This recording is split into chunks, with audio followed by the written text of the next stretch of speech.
All of the materials you guys are gonna need for your project are your project. You need paintbrushes, watercolors, cup of water. You could use a spray bottle, or you could just take water on your brush to activate all of your colors individually.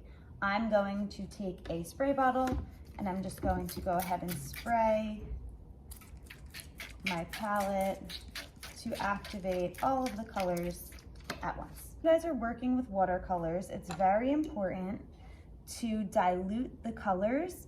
You don't want to pick up the actual pan color. The idea is that you pick up the water, put it somewhere else. You can use a palette, or you can use the top of your watercolor station. Add some water if you'd like to dilute it more. And then you're going to go ahead and you're gonna paint with that watercolor, okay? And the first layer will be fairly light. That is totally fine. If you'd like to make your colors a little bit darker, you can go ahead later on and add more color, more pigmentation to your water up here. You can also feel free to test the colors on your paper towel before you go ahead and paint them down. If you make your projects too pigmented, what's gonna end up happening is it's gonna be too dark and you're not gonna be able to see through the watercolor and see all of the little details and texture that you made in the clay. As you're working, please do not just use these palette colors, or if you have a single palette, don't just use those colors. What you want to do is you want to take those colors and you want to mix them up.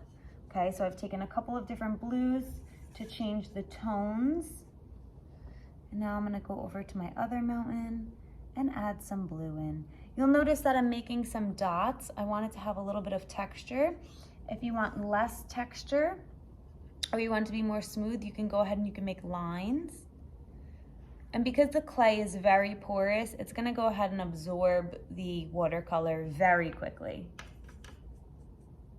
So you're not really gonna be able to blend that much. Okay, and if you want effects of shadows and highlights, you wanna make one side darker while the other side stays a little bit lighter on the mountain, the other side of the mountain. And it's okay, leave dots, leave texture, that's okay. You want it to look interesting and you want it to show detail. Okay, just make sure you don't get too dark too quick.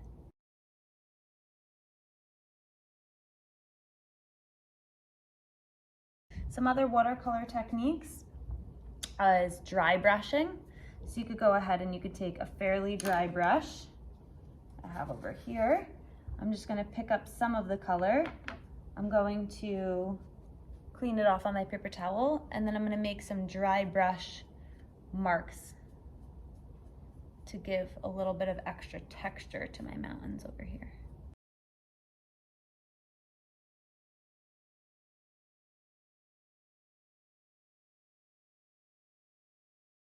Take your time with painting.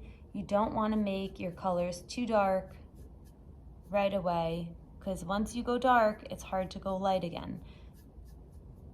Okay, if you do something that you don't like, you can try to add some water to a certain area and lift it up with the paper towel. But again, because the clay is so porous, it's sucking in all of that water and all of that color very quickly. So be very cautious and just pay attention to where you're putting your colors. Right, you want it to look as realistic as possible. Okay.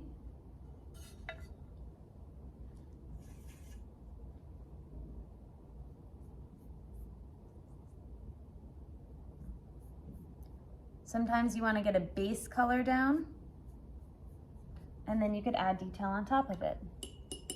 For example, I had this purplish pink color in here. So I'm gonna go ahead and I'm gonna pick up some of those colors.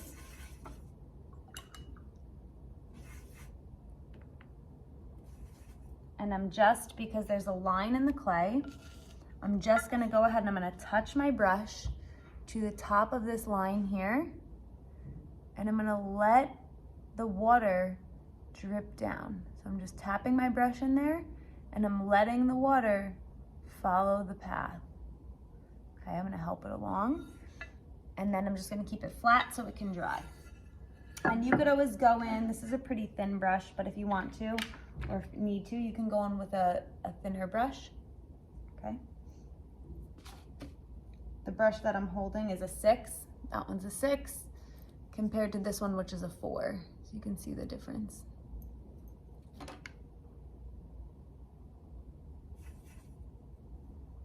And I'm just gonna touch my brush and let the water follow the path. Okay? And one more time right here on this last side. I'm gonna touch the brush and let the water follow that path.